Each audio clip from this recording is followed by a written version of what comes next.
What up, guys and girls? Another brand new video coming at you today. We are back for another round of AOR Oceania on the Xbox One platform for season number 5. We're here for round number 11 here at the German Grand Prix as we get back into league racing action after a well-deserved 2-week break.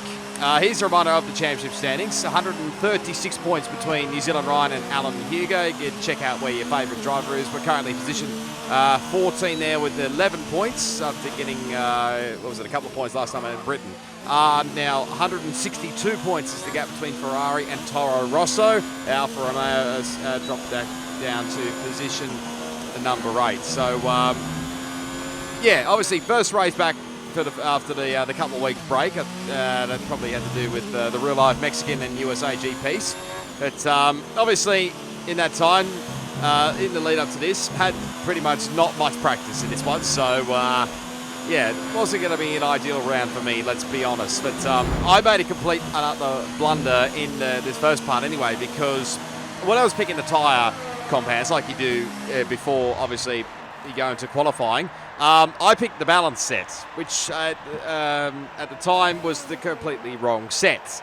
I probably should have picked the harder compounded tyres, especially for this track, because it's pretty much just a normal one-stop strategy around here. So, yeah, that just goes to show you how long a break we had, and yeah, just really need to get my mind back into it a little bit more sort of thing. But, yeah. So far, our fastest lap is a 1 minute 14.1. It's going to take me a while as well to get used to doing voiceovers again, so please bear with me. But you can see there, we did wait out Standing by. quite the session actually, until pretty much, well, right near the end of the session. I think it was like 3 minutes 30, you probably would have seen there from the screen, before I decided to go up. I gave myself a little bit of time here because knowing Germany especially, turn 1 and probably, well, there's a couple of spots that you can easily bugger up your lap. Turn 1 is definitely one of them, and probably the other one probably into turn 11. So, yeah, we're just going to see how this pans out. So, obviously dead last at the moment. Here's a make an absolute meal of turn 1, running very wide. Just lost the rear end quite a bit, I think, or just it didn't quite point into the corner like I would have wanted there. So, anyway. Stay fail! As Conrad goes to the top there. Thank you, Pansky, for as his usual voiceover. As just let Alan Hugo go through there. So obviously just backed out of it and just tried to insert the tyres as much as I could. But yeah, this is pretty much going to be, hopefully, a good lap time around here. Just see where we end up. And Alan Hugo actually goes to the fastest, to provisional pole for the time being. You tell it's been a while since I've done a voiceover. But anyway, obviously turn 1. Goes with the Nord curve through there, now through turns 2 and 3 and 4. Get a nice run out there. Try to get a little bit of slipstream off Alan Hugo. Didn't quite work out the way I would have wanted there anyway, but we're currently nearly about 2.2 of a second up. Sorry, let me start again. 2/10 up at sector 1 there into the hairpin. Wasn't really ideal. Probably missed, I think I missed the apex there just a tiny little bit there, but overall wasn't too bad. Now coming into the Mercedes grandstand section here. Just ran into probably a little bit too wide there as well. Now through into turn 9 and 10. Turn 10. Now to the turn 11 here. This was another spot, like I said, you can easily get yourself a corner cut. Did run wide, obviously just to make sure I didn't get the corner cut down to the Sachs curve where the famous corner that Sebastian Vettel crashed in 2018, I think it was, but just holding it into 5th gear as well. Running in a very wide through the final couple of corners there. We are definitely going to improve our lap time. We're currently position 14. We have it actually go up into position 7 as we get actually the fastest final sector as well, which I was a little bit surprised about at the time. It was, I think I may have took that one off my teammate, is that Matt, but probably won't last for too long as here comes New Zealand Ryan, who comes and bangs it on provisional pole yet again. No surprise whatsoever, as Lagi actually puts himself into position number 3. As here is Wharton, who's racing for the first time in a very, very long while. I think that's actually my AI card just going by there, but looks like he's just getting used to his practice starts there for Wharton. So, yeah, been a fair while between drinks for Wharton by the sound of things since he's been racing, but he decided to turn up for this one. But Ryan obviously gets provisional pole position, I should say, 11.5. just ahead of Alan Hugo and his teammate, like I said, that laggy person, is that Matt. Obviously just out-qualified me in position 8 and myself in position 9. And of course, the only one out of the top 10 who's going to start on the softs is actually Conrad, who's qualified in position 7 on the soft tires. But time to go racing here for the German Grand Prix.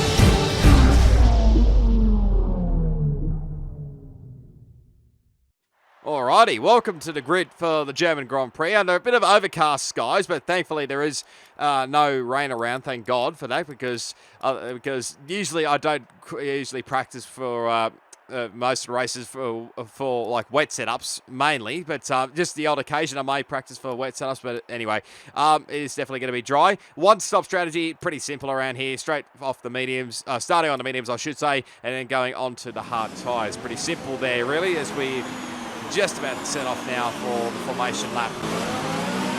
Launch map is good, but we need to learn the gears, so go into each one when you can. We're going to need some work on the brakes, so put some energy into them and warm the tyres as well, please. Thank you, Jeff, as always. Yeah, so coming into this round, obviously, like I mentioned with the no practice thing, well, I say no practice, very little practice going into this one. So just trying to get the tyres warmed up there, have a little bit of a squirmy moment through, I think that was just out of the Mercedes grandstand section there, but thankfully got away with it. And but anyway, yeah, wasn't really too sure about this one. I did get a setup, well, tried making a setup that I felt like was going to feel like okay, but probably didn't trial it out a bit more in like Grand Prix mode. Because I know time trial, you could obviously get yourself a bit of a setup there, but whether it's going to work or transform into a race setup, into a race pace, we'll wait and see. So here we go, we're all set for round 11, the German Grand Prix, 5 red lights.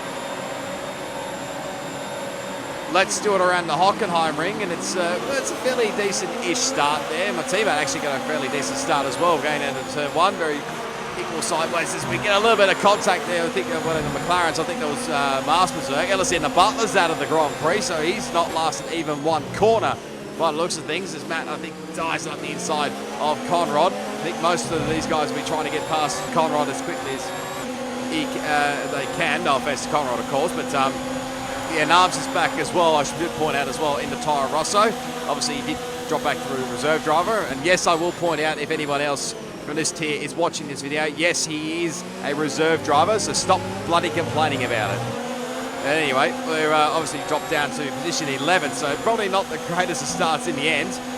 It's, so trying to have a look back at the inside of Narbs, not really doing much there. There's a bit of stuff going on here at the moment. My teammate was having a few issues as well. I think at one point he had a bit of a black screen there, so hence why he had a bit of a moment going through that Mercedes grandstand section through turns 9 and 10 as well. But got back going as Berserk goes up the inside of Narbs, or tries to hold off Narbs, I should say. But you see Conrad has dropped all the way back to position 10 as well, as Narbs tries to have a little look around the inside of Berserk, but he's actually coming to the pit lane. Now at that point in time, when I saw that happen, as Conrad has a bit of a look at the inside there of my teammate, not really doing much there, just picking up the first track extension of the race. But originally when I saw Berserk go into the pit lane, I thought, oh God, have I actually made contact with him again and got him some wing damage or something? But I don't think that's the case. We'll have a look at a replay later on, but I think if you watch the live stream as well, you probably will find out, as we now got the good straight line speed here compared to Conrad straight, get up the inside.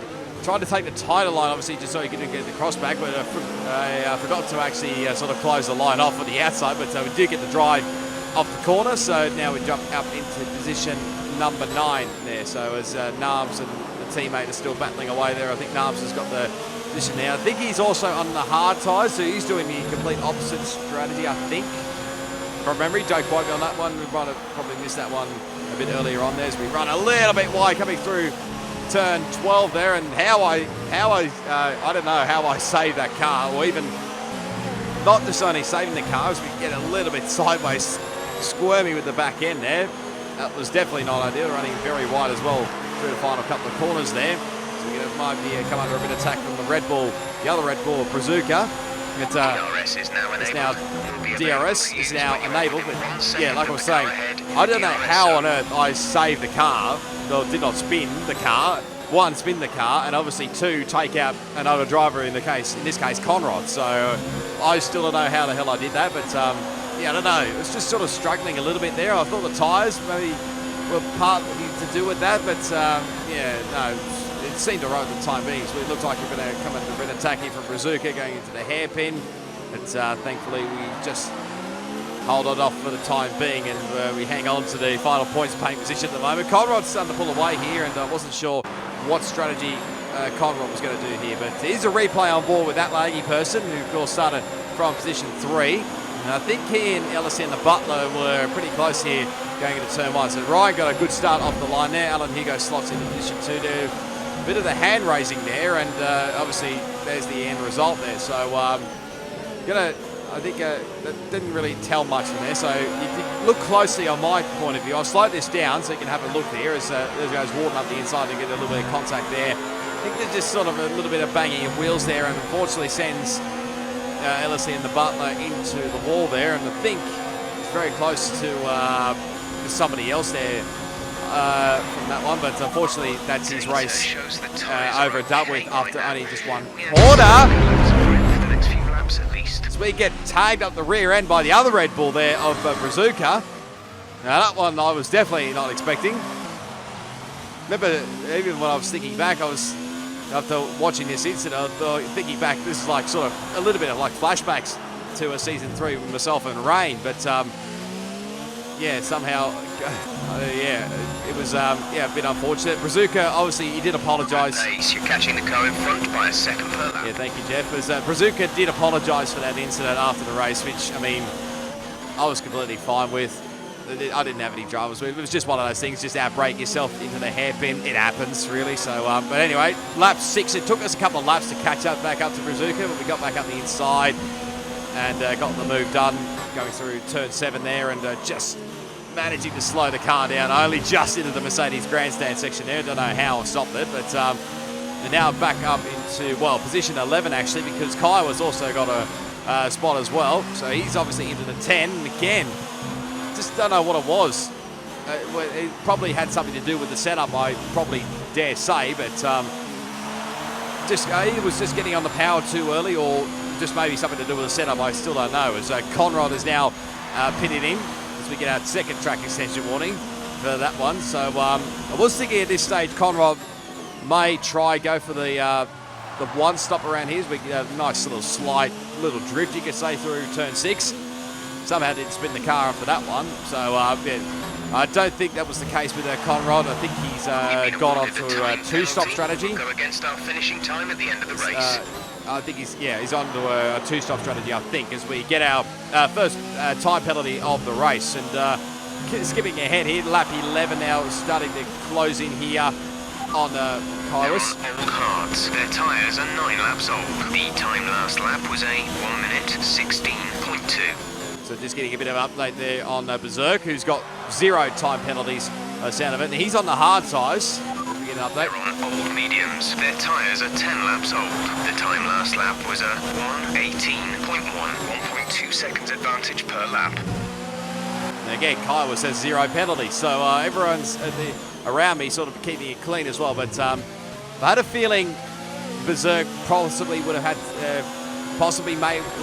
may well have to pit again. I don't actually know. He may take the hard tyres to the end of the race. We'll wait and see as we now get a good run here on Kaiwas on the lap 12.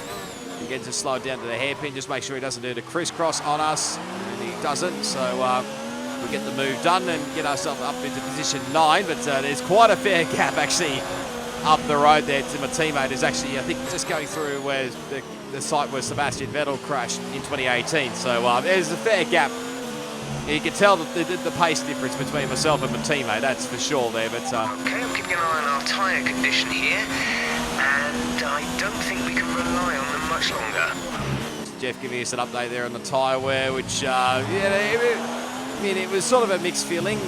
Like, it was sort of okay, but in a similar way, not okay. So, in this lap, and remember the speed limit. We'll be penalised if we exceed it. Even though, keep that in mind as you approach. Even though my engineer Jeff says I've got to pit this lap, even though my teammates actually in the pit lane, and there's quite a few others into the pits as well. But I decided to continue on for a lap or two, I think it was. But we just continued pushing on. We were actually setting personal best sector times as well, as that was my teammate actually doing a little bit of a weave there just to sort of warm up his tyres there. I thought he had a bit of a moment when he crashed, but that was actually just lag, really. So yeah, that's from my end, so my bad. But thought I was going to be under attack as well from Berserk behind as well, but thankfully didn't go for the move there at the hairpin there. So, but at the end of coming towards the end of lap 15 here, I think it's probably time is lagging now. It's just fast lap of the race. But I think it's now time to come into the pit lane here. Probably would have got past by Berserk, but actually nearly Bottler coming into the pit lane there. That would have been very awkward there and would have probably ended my race prematurely. But in the end, we survived that one. So into the pit lane we go.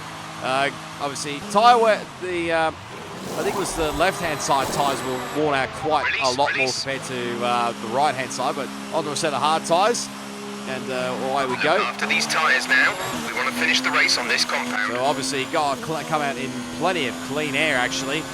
Got quite a gap behind to Brazuca, who's on the mediums, and I don't know, I think he started on the hard tyre, so might be a bit difficult for him to take those to the end. I think 5.3 seconds. And utterly wrong there. He could be absolute gold and take it to the end. They're on old mediums. Their tyres are 11 laps old. The time last lap was a 1 minute 16.8. They have a time penalty of 3.0.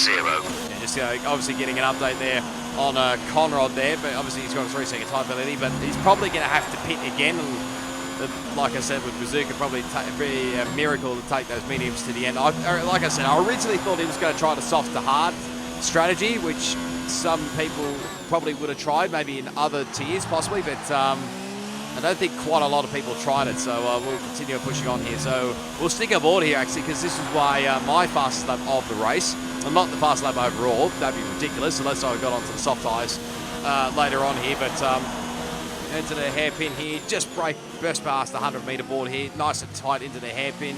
Don't run it out too wide here, because obviously you don't want to get on the power too early coming out of that corner, otherwise you'll get a lot of wheel spin. Trust me, I've struggled with that quite a bit as we now into the Mercedes grandstand here. As now Warden sets the fast lap of the Grand Prix there. It's a nice run through turns 9 and 10, 9, 10 and 11 I think it is. I'm not sure. There's 17 corners here, so I could be completely wrong. Run it out wide through turn 12 and 13. You don't really want to touch the curb here going into the Sachs corner, I think it is, or yeah, I think that's the Sachs corner. Just nice and gentle through here. Avoid that curb on the left-hand side, and just you can run over that left-hand side curb going into the final couple of corners there, and even this one as well. But come across the line. We set a 15.6, I think that was, on that lap, as Mars Berserk's actually come out of the pit lane right on cue, literally. So I had a funny feeling that Berserk, is up in two minds whether he was going to go to the end of the race on the hard tyres or whether he was just going to come in and pit on for a set of medium tyres. But there's Conrad now coming in for his second set of medium tyres, I would think, unless he's going to go for a bold strategy on the soft tyres. But yeah, now lap 21 here, you can see the gap ahead is just astronomical, really. You can see where they are compared to myself. But Berserk's now obviously started to catch up here, and on the much fresher, obviously different compound medium tyres as well.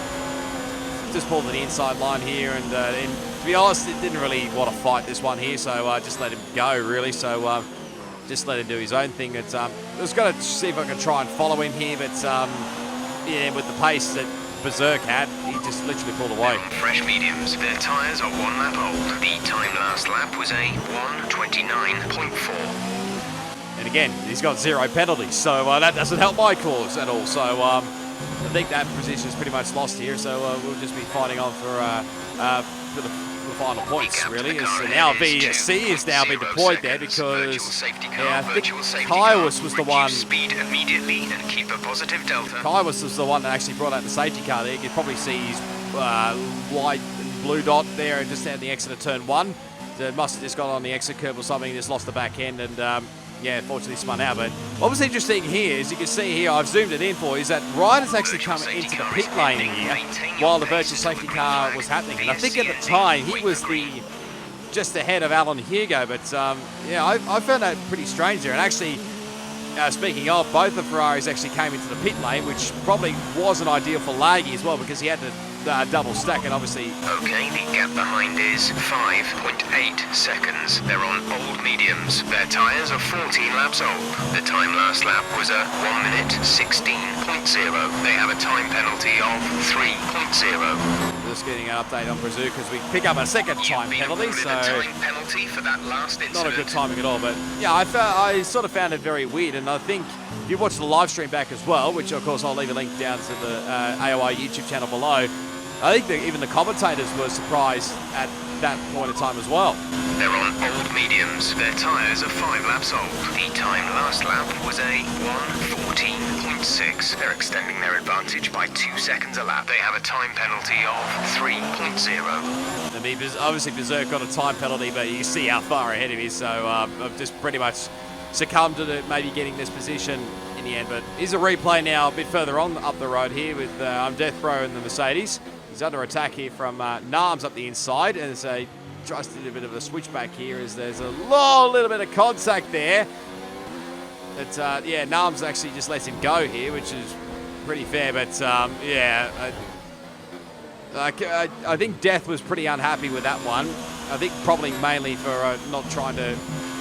We've been awarded a time penalty. We'll go against our finishing time at the end of the race. Somehow I managed to survive that. I don't. Somehow again, I don't know how I survived that one. But I think Death was pretty unhappy with that one, because probably because of the front wing damage. Our gap behind is 10.9 seconds. They're on old mediums. Their tyres are 21 laps old. The time last lap was a 1:16.2. They have a time penalty of 6.0. Yeah, obviously just keeping updated behind with Brazuca, but I think we've got a big enough gap behind to just hang on to this position here in the points. But yeah, Death was obviously too happy. I think obviously I could sort of understand that from that sort of point, but again, he did let him go through again. But yeah, obviously if he'd done that if they had a lot quicker speed, then yeah, I can totally understand him being furious at that one. But anyway, it is what it is, really. There's a yellow flag. It's something happened in front there. I think Narms had a bit of I think he lost the position to Poms on the last lap. I think it was at the hairpin or something. And he tried to go for a bold move coming into the final couple of corners, and it didn't really work out in the end. So I think he would have finished in a decent position, but in the end he finished up in position 9. We come home in position 10, obviously. Wasn't really happy with my performance at all, so literally I just slammed it in a wall. But someone who's really happy at the moment is Alan Hugo, who actually takes his first win in AOR. Correct me if I'm wrong. I mean, he did join midway at nearly the end of Season 3. Season 4, I don't remember. I don't think I know he's got a couple of ponies, but I don't know if he actually got a win or not. It's probably potentially his first win. But anyway, there's finally, obviously, the third different winner this season behind, obviously, New Zealand Ryan and Warden, who have taken the other race victories. But you see there's the results on the screen. So Alan Hugo, New Zealand Ryan in the end, and Warden on the podium. Still a bit of question marks on New Zealand Ryan with that second pit stop. Obviously, tried a bit of a gamble, but in the end, it didn't pay off. Pom's there in position 4. One of the only guys that actually got no penalties there, which is very surprising there for Poms. So great job from him. Death Bro ended up in position 5, even with the wing damage. My teammate finished in position 6, then you got Laggy in 7th, Berserk in 8th, Narms in 9th, and myself in the 10, just in the 10 with the point. So, and then we got Brazuca, Conrad, and Decision in 11 and 12, and then the 2 DNFs being Kaiwas and LSE and the Butler. So, with that, gaps sort of shrunk a little bit, but not by much. 130 points between New Zealand Ryan and Alan Hugo. Warden still in holding down position 3, and then there's quite a bit of a battle right down for Poms is that Matt Laggy, include Top Banter as well, Berserk, Death Bro, and I couldn't remember who was the other bloke in the top 10. But obviously, there's been a few changes since the last table was updated. So we now move up into position 11 with 12 points, just ahead of LSE and the Butler, Brazuca, Kaiwas, Conrad, and Icarus is the only guy to not score a point. Ferrari got a 187-point advantage in the constructors ahead of Haas now, who are equal with Toro Rosso for second and third. Mercedes just ahead of Renault there in fourth and fifth. Then you got McLaren just ahead of Racing Point, and Alfa Romeo still in position 8. We're not far behind Racing Point, so we can still push for that. Red Bull and Williams running out your points betters. But yeah, there's the overall results in the Oceania tier. So obviously, like I said, Alan Hugo took the victory in Xbox F1, possibly his first win. I don't know. No, please confirm, Alan Hugo, if you watch this video. Max Mate took his first victory in Xbox F2, so well done to him. Penske and Michi on the podium, as well as with Benny and Exodona in the top 5. And F1 Amazing Hour continued his strong streak in PS4, just ahead of J Banks, so I think's reserve. And Contrast did get on the podium in the end. Originally it was Spilly, then Contrast and Stuart McKenzie, but then Contrast got a 3-second time penalty removed, so hence he's got on the podium. First time I think he's been on the podium for a little bit, actually, so correct me if I'm wrong there. But yeah, a few guys and girls moved on. Rain obviously moved on because he was unavailable for competing in AOR. Always had to pull out as well, so it was a real shame there. Hopefully we see those guys and girl back in the near future. But yeah, in the end, it was we got a point, so I'll take that literally anyway. But yeah, sorry about if the highlights were a bit poor there, but if you did enjoy, be sure to give it a big smash on that like button. As always, you can leave your comments down below. Subscribe to my channel for plenty more AOR Oceania content on F1 2018, plus plenty more video gaming content as well. As always, all my social media links there down in the description. The links are down there. Plus, you can check out the links as well. Well, not the links, but if you want to go search up what my Twitter handle or Instagram, whatever, it's up there on that banner there. You can see on the top of your screen. But also leave the links below to the AOR website and the YouTube channel if you want to go check it out with the live streams as well. But yeah, I'm hoping to bring out the Hungarian highlights in the not too distant future. So yeah, be sure to keep an eye out for that one, because that was certainly an entertaining race, that was sure. But I'll leave you now with the highlights. But yeah, until the Hungarian Grand Prix, it is goodbye, and I'll see you all next time.